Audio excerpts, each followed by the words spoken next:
Okay, well, welcome everyone. We're on to the first agenda, which is welcome and introduction. So Justin, could you go ahead and read the roll? Yes, sir. Massachusetts Transportation Secretary and CEO of MassDOT, Jamie Tesler. Steve Wolf representing him. MassDOT Highway Administrator, Jonathan Gulliver. Brian Fallon representing him. Okay. NMCOG Chair, Andrew Delarier. He's not here. LRTA Board Chair, Tom Baumel. He's not here. LRTA NPO Representative, Kevin O'Connor. Present. Okay. NMCOG NPO Representative, Pat Wojcik. Here. Okay. And Lowell City Council Representative, Dan Rourke. You don't see him. All right, that should be everybody, Steve. All right, thank you everyone, welcome. So we're on to agenda item 2, which is approval of the July 28th minutes. Can I get a motion, a second to approve, please? So moved, Kevin O'Connor. Second, Pat Wojcik. All right, are there any comments or questions on the minutes of July 28th? Seeing none, Justin, you want to read the roll, please? Yes, sir. Steve Woelfel, Yes. Brian Fallon, Yes. Kevin O'Connor, Yes. and Pat Wojcik. Yes. Thank you. All right, thanks for everyone for that. The next agenda item is agenda item 3, status report on TIP projects and design construction. I assume this is you, Brian? This is Tim Paris from Sorry, Planning. Tim, sorry. Go ahead, Tim. Hello, I was muted. Quite a few minor changes. We had the bids opened back in May on, this is last month's one that you have up on the screen, I believe. Oh, is it? I thought there was one you gave me. Was it? Okay. Well, it's very similar. I can go through the changes from this one on.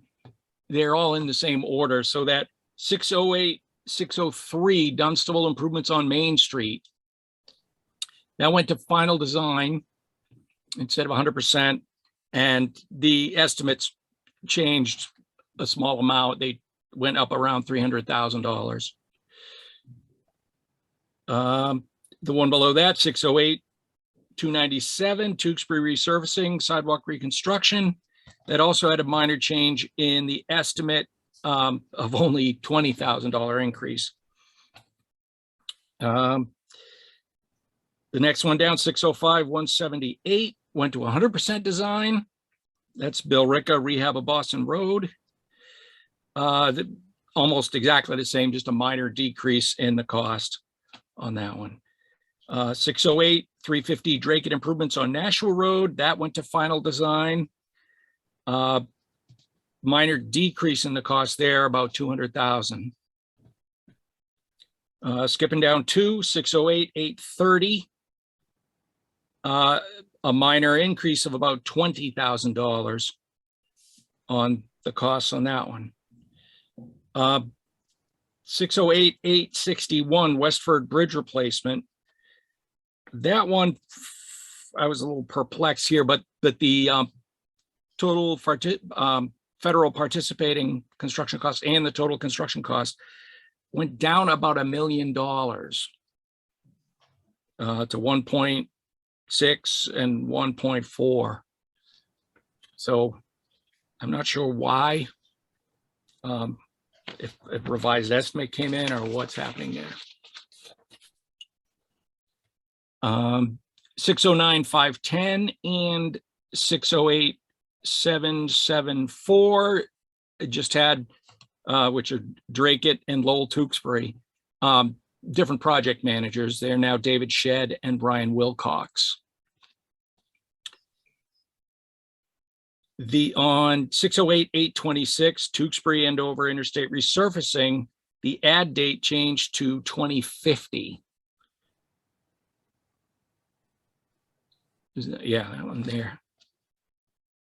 And then jumping down a little bit, 605, 966 Lowell reconstruction and related work on VFW Highway. There, the total construction cost, it's in pinfall right now as 0, and I don't know why that is either. It was, yeah, 7.3 million. So not sure. Zero? Excuse me? It's 0 now? It's 0. Yep. Huh, okay. Yeah, I don't, that just may be somebody, type something in wrong into Pinfo. And I was hoping to try to figure out what in the world was happening there, but it still has a federal participating cost of 7.7. So it appears to still be ongoing. None on the next page. So skipping way down to 608344 Chelmsford intersection improvements at 129 and River Neck Road. That is now 68% complete, same completion date. 609038 Lowell Tewksbury intersection improvements at Andover Street, 133 Andover Road. That is up to 39% complete. 608257 Lowell deck replacements, Lowell connector over Industrial Avenue East. That one is now 72% complete. 606189 Lowell improvements on Route 38 at 4 intersections. The costs for those have gone up about 400,000, 350,000, and it is now 91% complete. And 602932 Lowell bridge replacement, VFW highway over Beaverbrook, is at 73% complete. And 608420, the last one, is 77% complete. All right. Do people have any questions for Tim on these projects or any other? Obviously, there's a couple, Tim, that we need to get a little bit of clarity on.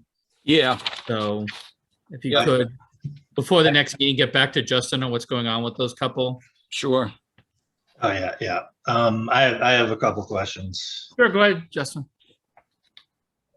First off, I know I'd asked you, Tim, about the improvements at Andover Street and River Road, about the completion date. Is that a still viable 2024 completion? As far as anybody can tell me, yep. Okay. And of course, we have to ask about the Rourke Bridge. I know we talked about it in June and July about a bridge type study being submitted and a public meeting being scheduled at some point in August. I don't know if that's been done yet. Hi, Justin, this is Brian. Yeah, the district reviewed the bridge type study last month, and we sent our comments into Boston at the beginning of August. I've reached out to the PM as far as the next public meeting, and I haven't heard back yet on the exact date, but I will get that to you when I hear. Okay.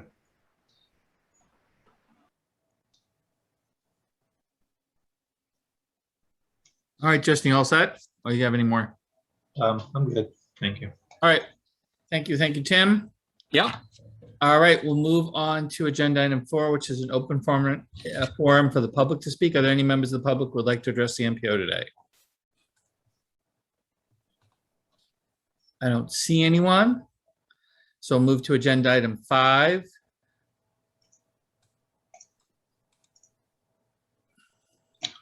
Which is the federal fiscal year 2021 to 2025 draft tip amendment number 2. So Justin, you want to go ahead? Yes, thank you.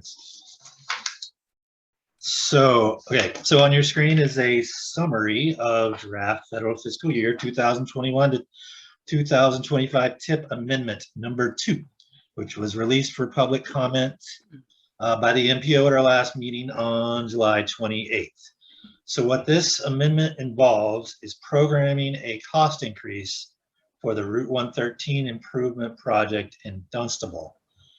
And I wanted to pull up a map to basically show where this project is. So this is Dunstable Center, Dunstable Town Hall, Main Street running through here. So the project limits are basically the intersection here at Main Street and Pleasant Street, over to the east to the intersection of Main Street and Westford Street. So the project itself involves rehab of the roadway, minor widening to accommodate wider shoulders for bicycles. They're going to put in sidewalks on the south side of the road between the two, between Pleasant Street, Main Street, and Westford Street. Excuse me. Additionally, right here, there will be culvert repair, as well as a retaining wall on the north side of the road that needs to be repaired. And in addition to that, the guardrails will be replaced and repaired. And there's some minor drainage improvements that need to be made, as well as upgrades to signage and pavement markings as part of the project.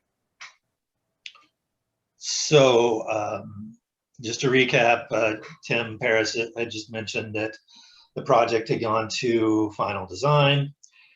And with that, the construction cost estimates increased. So if a cost increases more than 10%, this triggers an amendment to the TIP. And that requires an opportunity for the public to weigh in on the potential action. So in order to fully fund this project, we needed to amend the TIP prior to advertising for construction, which is currently set for September 25th. And just taking a look at what we have currently, the project currently programmed in fiscal year 2021 in our TIP at a cost of $4,500,531. And the new cost estimate that came in, $5,211,383. So an increase of a little over $710,000.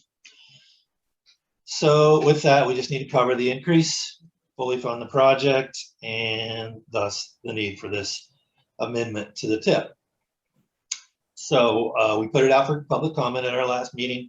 The public comment period ended on Monday, and we received one comment from a Lowell resident. I think I have it here. Mark Goldman, and he stated that he'd like to be put on the record in favor of the amendment as presented to the NPO. So that was the only comment we received. That being said, we're just here to consider endorsing this amendment. And with that, I can take any questions that anyone has, or we can move to vote. All right, anyone have any questions for Justin? All right, does someone want to make a motion, a second, to endorse TIP Amendment 2? So moved, Kevin O'Connor. Second, Pat Wojcik. All right, last call for any questions for Justin. Seeing none, Justin, you want to read the roll, please? Yes. Okay, Steve Woelfel, Yes. Brian Fallon, Yes. Kevin O'Connor, Yes. and Pat Wojcik. Yes. Okay, thank you. Okay, thanks, Justin. Thanks, everyone. Thank So you, we'll move- everybody. You're welcome. I think we can leave now, if that's okay. Thank you. for your Absolutely. time. No Okay. problem, Sheila. Thank you. Thank you, Sheila. Yeah. We're on to agenda item 6, which is TIP project review study presentation. Justin? That will be Eric Molinari. All right, go ahead. You should be able to- Thanks, Justin. Let me share my screen here real quick.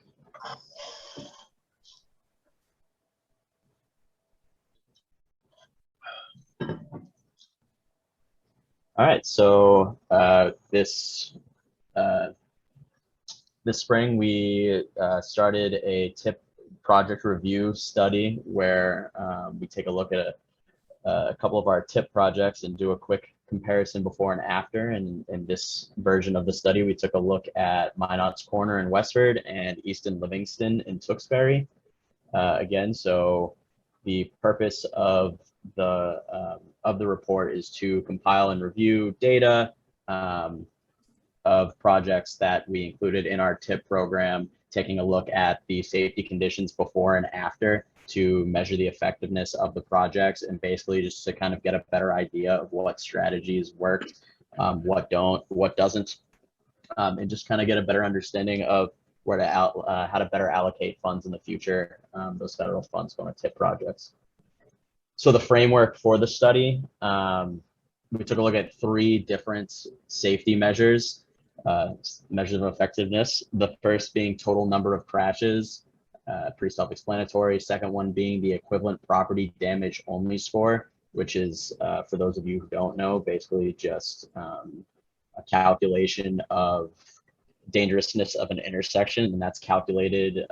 They assign a point system to different severities of crashes. 10 points for fatal injuries, 5 points for non-fatal or non-serious injuries, and then 1 point for a non-injury crash. And essentially, you add those up to get 1 score. And in the data we use, we're using a 3-year average of EPDO. And then the last measure of effectiveness we're using is the intersection crash rate, which will be measured as a number of crashes that occur per million per million vehicles entering an intersection, almost kind of like a crashes per capita of cars coming into an intersection, essentially. And so the first intersection we took a look at is East Street and Livingston Street. So this is in like East Central Tewksbury. It's a feeder route to Route 93. You can commute to Lowell on it. There's some freight going through there with Market Basket close by, as well as some other industrial uses. And there's also a hospital and the town center to the west. So it's a somewhat busy route. So here, checking out a before and after picture of the intersection. We're taking a look, we're on East Street here, looking westbound. And so before the TIP project, there was the general purpose lane running in either direction, and then a stop control on Livingston Street going into the intersection. And so the changes that were made, you can see on the right here, we got a fully actuated signal. The road was widened throughout the intersection to provide safety vehicles were having some problems getting in and out of the intersection. So that widening was done for that. Widening was also done in order to accommodate 4-foot shoulders for easier cycling through the intersection, added safety there. You can see here on the west side of the intersection, there is a left turn lane that was not there previously. And then sidewalks were also added on 3 corners of the intersection, as well as pedestrian infrastructure, such as these crosswalks going through the intersection here. And then here again on the eastbound approach, or westbound approach, sorry, we have the median being a little wider for extra safety. And now taking a look at the Livingston Street approach, you can see that stop sign there on the left. It's not your typical stop sign intersection there before. And again, on the right, you get the fully actuated signal, widen roads, again, for the emergency vehicles, bicycles. We have the sidewalks, all the pedestrian infrastructure you could want for the intersection. And yeah. And so now taking a look at the first of our 3 measures of effectiveness, we're taking a look at total crashes here. And so the improvements were made in 2011 right here, where it's 7. So you can see before the improvements, we peaked total crashes around 10 in 2009. And then you can see after the improvements were made in 2011, we went from 7 to 4 crashes, and saw a pretty steady decrease over into 2017. You can kind of see that trend line pretty easily in this chart, with a quick bump here in 2014. So that's that first measure. And then taking a look at the EPDO score, we can see the EPDO was quite high in 2007 to 2009 at 63. And then again, the project was completed in this 2009 to 2011 would be the first. Right after that would be the first data we have. And you can see a pretty sharp decrease from 54 to 32, and then a steady decline all the way down to 12 for the most recent data we have in 2017. So that's the kind of trend line we like to see as far as effectiveness there. And then going to our final measure, we're looking at crash rate here. So before the changes were made at the intersection, we had a 0.86 crashes per million entering vehicle in 2006. And so comparing that to what the District 4 average crash rate was for a signalized intersection was 0.73. So you can see before that it was over the average crash in the region, and then after in 2017 it fell all the way down to 0.39, with about 55%. So again, a good increase in safety there. And so taking a look at the summary here of all three of our measures of effectiveness, all three dropped. So that's exactly what you want to see in projects that are meant to improve safety. We got a 70% drop in total crashes, 81% drop in EPDO score, and then a 55% drop in crash rate. So we're classifying this as a success in increasing overall safety. So now shifting over and taking a look at Route 110 at Boston and Carlisle Road, otherwise known as Minot's Corner in Westford. See on a map here, it's kind of south central Westford. It's just south of 495 in Westford, as well as the town center. And this is a pretty big intersection, and kind of as I go through and talk about some of the statistics and changes made in this intersection, it should be noted that Cornerstone Square was added in this intersection in 2012. Right before the TIP project was a couple years before the intersection was completed, which added a lot of retail space to the area, and with it came a huge increase in traffic volume. So we were kind of dealing with an increase in traffic as well as trying to increase the safety at the same time. So some of the data, will reflect that. And so just taking a quick aerial view of the before and after, I mean, you can see the stark difference pretty quickly of how of the changes that were made here. You had a somewhat smaller footprint before, and then after, you can see these, especially the all of Route 110 as well as Boston Road coming south here. All those streets were widened pretty significantly, and the footprint of the intersection is just a lot larger now in order to accommodate for that extra traffic. So this was a fairly large project. And so getting onto the street here now, we're looking eastbound on 110. And you can see before we had two exclusive left turn lanes, as well as a through and right turn lane. And then on the right there, for the after picture, an exclusive through lane was added, and then we kept all the other lanes were also kept. Again, the road was widened to allow for 4-foot shoulders, as well as the sidewalk being added where there was none before, as well as pedestrian infrastructure. There was no pedestrian infrastructure previously. As you can see, there was no sidewalk, no crosswalks or sidewalks here at all. And then we added those in, as well as they upgraded the signage, pavement, and the signaling in the intersection. So now taking a look across that road, looking the other way, westbound on 110, we can see, again, we had road widening to accommodate for an extra lane here. We had an exclusive left, an exclusive through, and then a channelized right here. And an extra exclusive through lane was added. And then the exclusive right turn lane was widened a bit, and a signal was added for that exclusive right turn where there was not previously. The sidewalks were upgraded again. We have the pedestrian infrastructure going in, as well as a barrier median here for better separation of traffic on either side. And so now taking a look at the southbound approach on Boston Road. Before, again, widened road, an extra exclusive left turn lane was added in where there was not one previously, keeping the other exclusive left turn, exclusive through, and then exclusive right turn lane as well. We have the upgraded signaling for the intersection.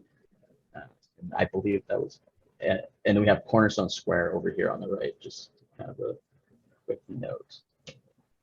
And then taking a look at the last approach here, looking northbound on Carlisle Road,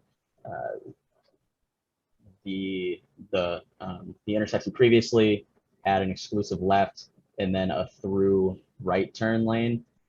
And then after improvements were made, there's now the exclusive left, an exclusive through, and then a through right turn lane. Again, sidewalks were added here on the left side of your screen there, as well as pedestrian infrastructure with sidewalks, and then the signaling is upgraded as well. So now taking a look into the data here, and I just want to stress again how much traffic increased after the Cornerstone Square development project in 2012. You can see, just going back to 2007, crashes were already decreasing from a high in 45 down to 18 in 2009, and then they slowly started to uptick here to 26. And then as soon as Cornerstone Square was finished, we just had a huge increase in total crashes over the next 2 years, jumping from 26 to 46. And then the TIP project was completed in 2015, which is when you see this big jump back down again from 46 to 24. So that's a pretty big immediate change right after the TIP project was finished. So that's a really good sign. And then we kind of see it just kind of leveling out a little bit. And we expect to see it kind of continuing to level out. We're going to keep monitoring that. And so now taking a look at the EPDO score, again, kind of a measure of effectiveness of the dangerousness of the crashes in the intersection. We can see kind of a similar trend with the EPDO declining from 162 to 79 into 2011. And then with the addition of Cornerstone Square, it jumping back up to 148. And then again, in 2015, with the TIP project finishing, we start seeing it slowly decrease. And with a 3-year average, it's going to take a little bit longer for that one to catch up. So we do expect to see more. We do expect that to keep going down as we continue to monitor it in the future. But overall, it's a pretty good trend, and we're going to continue to look at that. So shifting over to the crash rate again, we had before the TIP project in 2007, the crash rate was 3.01, which is pretty high, especially when you compare it to the average crash rate in District 3 for a signalized intersection was 0.89. So that's well above what the average was. And then after the project's completion in 2017, we saw it fall to 1.07. And while that's still not quite at average, it's a little above it. This isn't, I wouldn't quite say this is an average intersection. Again, it's a heavily trafficked intersection. So, I mean, overall, huge drop. There might still be room for improvement, but that's a good sign right there immediately. And so taking a look at the summary for that intersection, again, all 3 measures of effectiveness here, decreases across the board, 21% in total crashes, 15% in EPDO, and then 64% in overall crash rate. Again, we're going to continue to monitor this as it goes, going forward, checking in to make sure it keeps going down. But overall, we think the TIP project was a success with all these, especially with that increase in traffic. We still saw a decrease or an increase of safety and effectiveness. So essentially, in conclusion, we had East Street and Livingston Street was a pretty quick and noticeable improvement in safety. The spiel I just gave about Minot's Quarter with a slightly slower decrease, but an increase in traffic overall. We're going to keep monitoring that and checking it out. We're going to update this study. We'll update the intersections that we've already covered, and we'll start taking a look at other ones in the region as a part of the study for the NMMPO safety program as a whole. This report will be posted on the website at some point, and if you'd like your own copy, you can request one through Justin here, and his information is on this slide. And then we can take any questions you have. All right, anyone have any questions for Eric?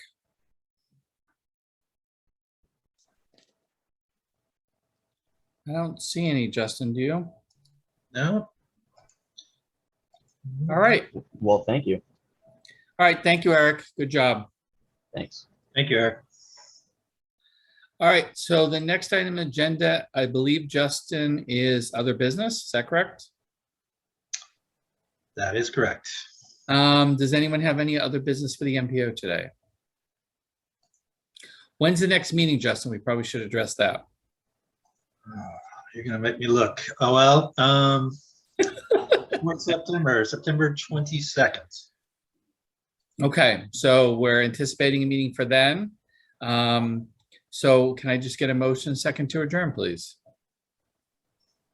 So moved, Kevin O'Connor. Second, Pat Wojcik. All in favor of adjourning, please say aye. Aye. Aye. Any opposed? Any abstentions? All right, thank you, everyone. Steve. Enjoy the rest of your summer. Stay safe, and we'll see you in September, all right? Thank you, everybody. Care. Thank you. Thank you. Okay.